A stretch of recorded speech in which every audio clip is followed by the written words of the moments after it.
was a few years ago that I said this. Stick a pin in that one and remember it in case when zombie apocalypse comes about, or social and economic collapse. That's where you'll find me, just tucked in there. 8-pack of Northern Monk, sorted. Well, we've sort of had a semi sort of apocalyptic time of it, haven't we? So I thought, why not come back and spend a winter night under this thing here. But first, as always, we check for adders, which is the only venomous snake in the UK, but it can give you a proper dab you in chin if you're not careful, because it's due to get down into the minuses tonight, so it's going to be a nippy one. And time is against me because it is winter, so daylight hours are few and far between. So I best get some work done.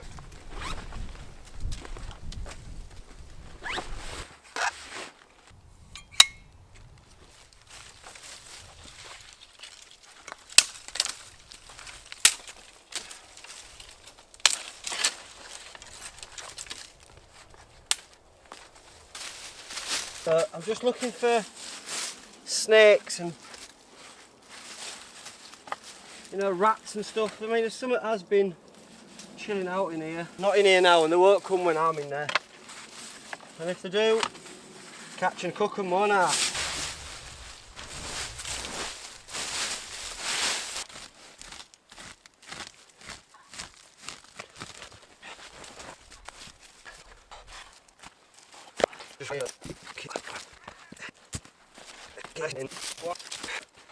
All these leaves can go because they will dry out and catch. So I'll just move them back from fire with all the earth, and that can go back over it once we've tidied it in the morning. Perfect. Some strips of silver birch.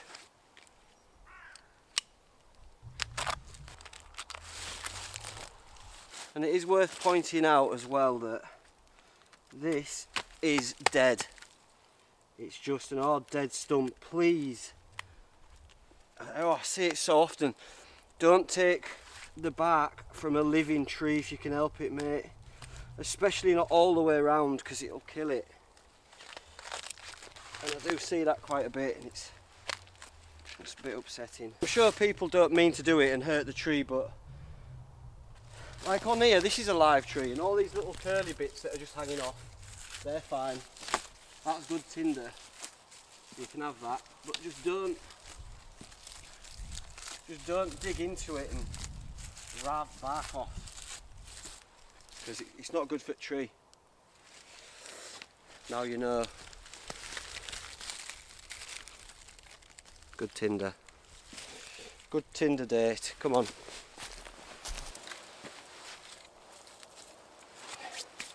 Collect some bracken. Again, we've got to wear gloves for this because it'll slice your hands up. That'll do, won't it? Just a bit of dead bracken.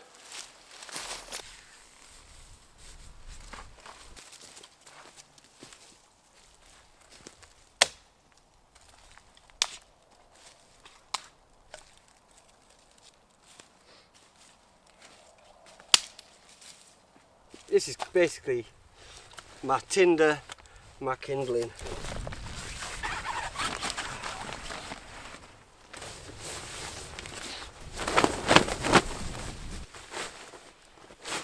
X-Therm large, the Rab Ascent 900 sleeping bag, Trekology inflatable pillow, and the Alp Kit Hunker XL bivy bag to go over the top.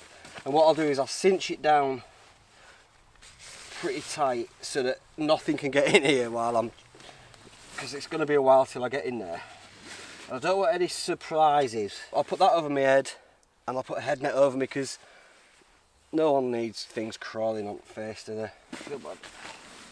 Keep all undesirables out. And that's it, home for night. Everything covered as well. And it's not forecast to rain. I might get a few drips off here if it does, but I can always turn it round and put my head down at the thinner end of the wedge. But that looks like a good home for me. Before I go to bed, I'll just chuck that underneath the thermarest for a little bit more insulation and mainly just to protect it from anything sharp. I just found this on an ash tree and it's, we all know, well, if you don't know, it's a cramp ball, King Alfred's cake. And it's a fungus, believe it or not. And that isn't prepped, that's just how it is. And they take a spark wonderfully well. This one is a little bit on the damp side, but we'll see what we can do. I've got other means of lighting the fire, but it would be nice to try and get this going. Maybe even try with a flint and steel, which is very ambitious with it being a little bit damp. But we'll give it a go and get it in this nest that is a little bit damp as well. That's first option. Option B is just to use the silver birch. Option C is just a can of Lynx and a Bic light and a Zippo. So I'll do that now. It's a bit too wet in it. Michaela Bracken. So, right, let's see if we can get this fire going. Axe of choice. A little hand hatchet. Grantsford Brooks.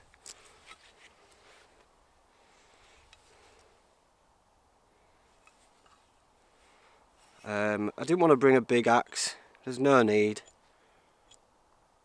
I'm not going to be processing any big bits of wood, but it's nice to have it as a tool for around camp. That's just like electrician's tape. That is bicycle inner tube, which goes some way to protecting it when you're striking, but it's mainly just, you can use it to start fires and stuff like that, and yeah, it looks pretty good, I think. I ain't got much flint left, have I? Frederick von Flintoff. Right, we'll see if we can, and we just strike down. I've got my striker. These are great. I'll leave a link below for these actually, because they're great. And hold it on top like that, because oftentimes they'll fly upwards. Okay. There we go. Right, we're in. We're in. Can you see? Once it's, oh, it's a lovely smell as well, I think. Once it's lit, it'll stay lit for quite some time. Give us our best chance of survival. Put gloves on just in case it smishes fingers. And then we've put it in our little nest. And we'll see what we can do.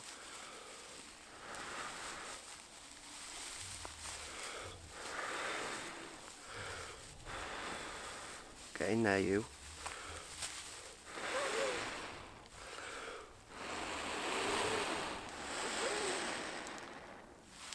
Should be alright, I feel good about this.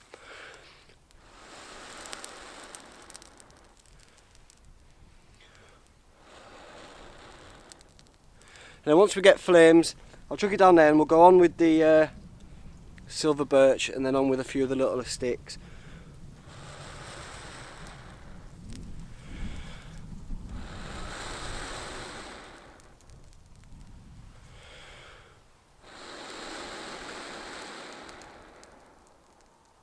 Couple more.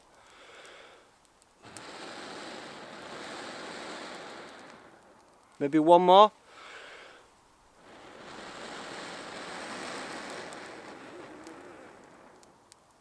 I was wrong.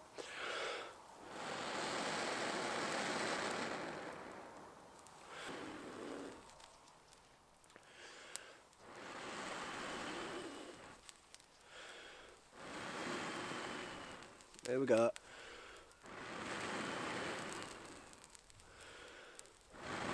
Woo! Hey! Down we go.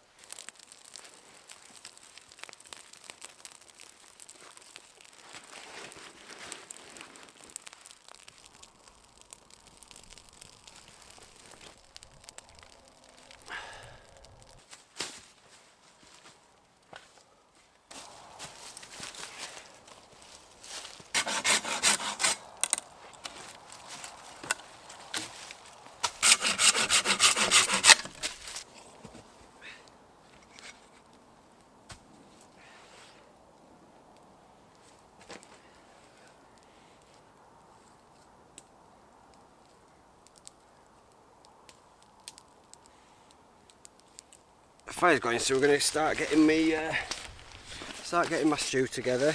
Let's see what we've got, shall we?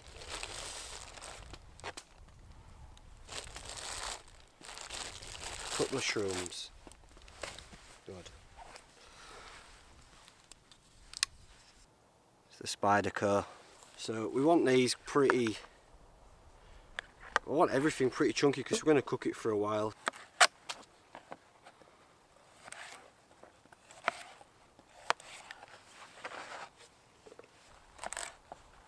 Do this a bit chunkier. Bit of turnip, mate. Bit of turnip from leftovers.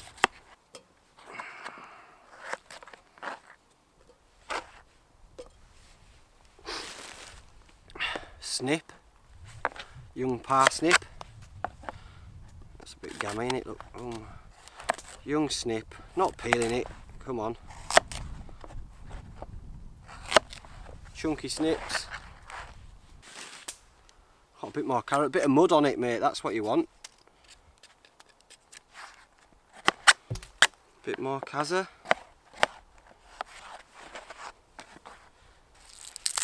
Garlic bulb. You can do what you want here, but I'll just cut the odd root bit off end. Take out that middle bit. Full garlic bulb, mate. We can give it a bit of a, get it a bit tenderised. Full garlic goes in. Skins on. For slow cooking, it's fine. These are some shallots. I grew these myself. These are from my garden. They've been in pantry for quite some time. But drying out, but should still be okay. Let's open one up and have a little peek. I grew loads so that I could do I'm going to pickle them and do pickled shallots, and these are sort of like the perfect size. Oh, that's good. Looks good. There you go. And it's going to be painstaking, but I'm going to peel all these. I've got a sprig of rosemary from the garden and put all that in there. Laced it with rosemary and a sprig as well of fresh thyme. It's alright if some of the stalks get in there, I'm not bothered. You can always pick them out if they're too woody. It's a rustic stew. I've got some lamb, organic lamb, and we want that in big old chunks. Now, yeah, if I was at home, I would fry that off with some seasoned flour, but I'm not, and I can't be bothered to just muck about. So tried and tested, mate. You can just throw it in, it doesn't matter when you're doing these sort of stews, because the amount of time we're going to be cooking it for 3 or 4 hours, everything just becomes one. It's delicious. So that goes in there. Wipe on moss, good old spaggy. Chopped tomatoes. And some, I've decanted it into this bottle, but it is nice red wine. Left over from the festive period, but I'm not slurping for a bit, so in there it goes. Splash of water to the top. Got sea salt, pepper and cumin seeds, because lamb and cumin, yes. So plenty of seasoning in there. My spoon, look, me Haze spoon, shout out Joey D. Give it a big old stir.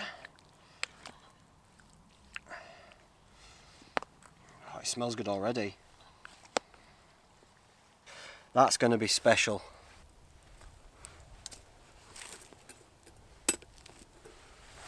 A potato, wrapped it in tin foil. We'll chuck that on the side as well.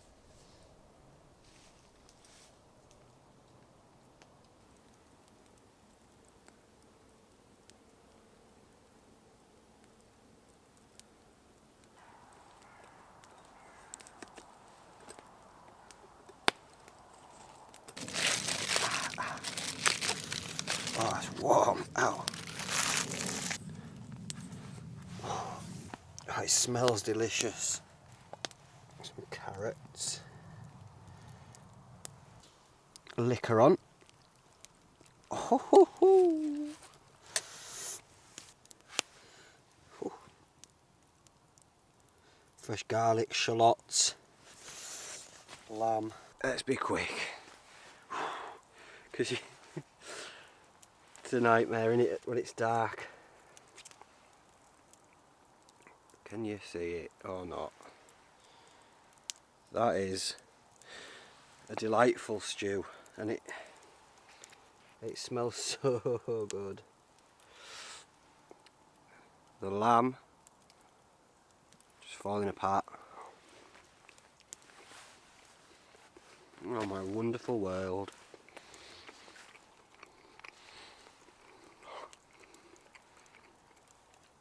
No.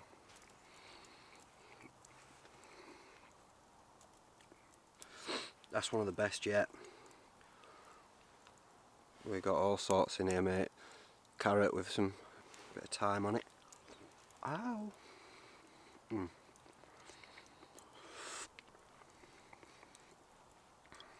Oh yeah. All organic. Swede.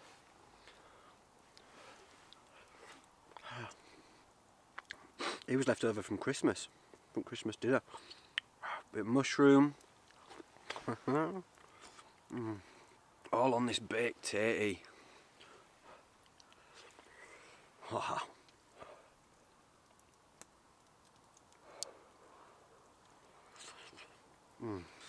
And one of my shallots.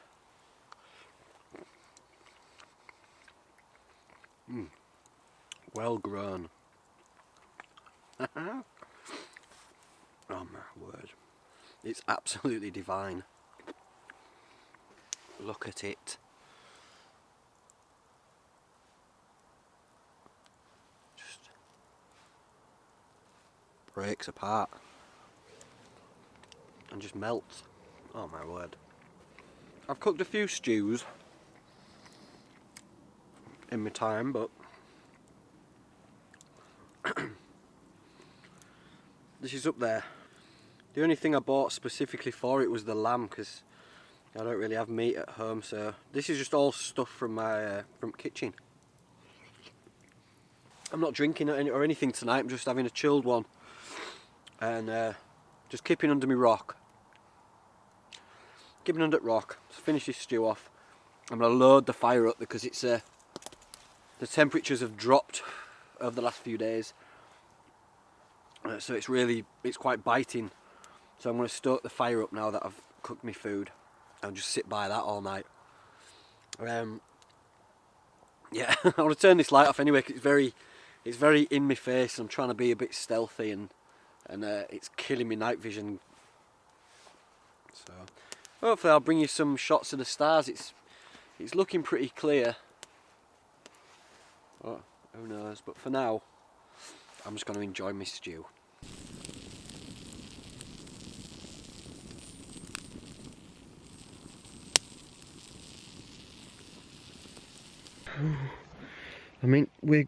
Under. What am I in under? I'm under it. Right. Let's rock. Look. Let's get a side profile of my bonce. That's how far rock is away from my bonce. Can you see? So I'm all right. It's less claustrophobic than other end anyway. It's a nice look as well, look. Isn't that nice, eh? I've just got the fire crackling away behind me. I've stoked it up a little bit so that I've got some nice ambience as I drift off. That's it, mate. Now what else to report? There's no snakes are out. Temperature's dropped. It's pretty cold. So if it rains, it's clear skies. The skies are beautiful. The skies are stunning, mate. So unless something great or gash happens, I'll see you on the morrow. Cut to a time lapse. Be here by the fire. Be here in my arms. Even when the embers die, we'll keep shining on. Be here at my shoulder. Be here at my side. Be here when the cold night falls and in the morning light. Be here when the cold night falls and in the morning light. That's my view now. Oh my god, it's cold, like. Bro. It's.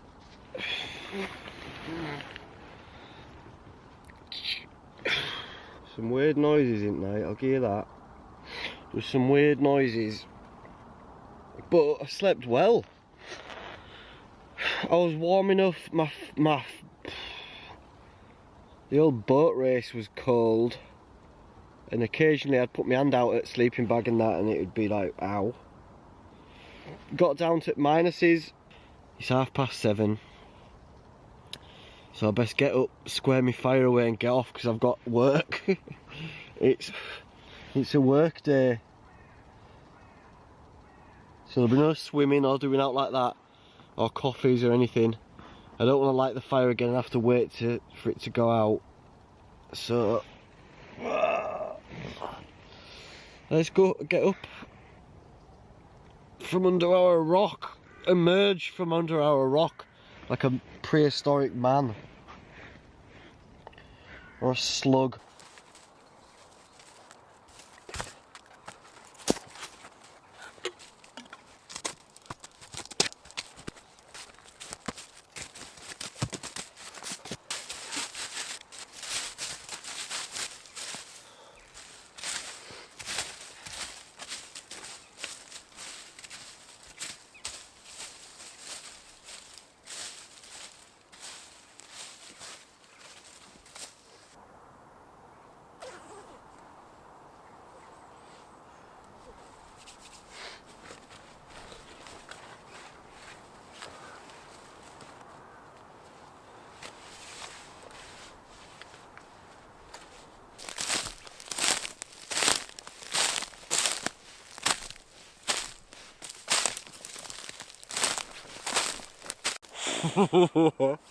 It's a nippy one, mate. I wasn't even that cold. Well, I wasn't cold at all, just my face was cold. And then when I put my digits outside at sleeping bag, they got a little bit cold, but I just went cocooned up. And so, because it didn't rain, it wasn't uncomfortable. There's no difference from that to that than sleeping in a tent or a hammock for me. So it was comfy and it feels snug with the stone when you're like ensconced in this stone. I guess there's something primal about it and it feels very natural to me anyway. I know a lot of people will look at it and be like, what are you doing? Keeping under a rock like an airy wig or whatever they call them. But for me, I feel great now. It's like it's primal. And it's just raw and it's just natural for me. And after Christmas and New Year, that's the perfect antidote for Christmas and New Year for me. So I enjoyed it. I just want to say thanks to everyone for interacting or just for watching throughout 2021. It's been it was a roller coaster of a year. Some highs, some lows, but it was fun. And I wish you all the best for 2022. Namaste, stay out of trouble. I know what you like. Rough road, mate. No real track. Oh. Is that enough for you? Eh? Is that enough? Are you not entertained? Start 2022. You mean to go on, innit? Walking back to the camera. Love you. Bye. Be here when the cold night falls.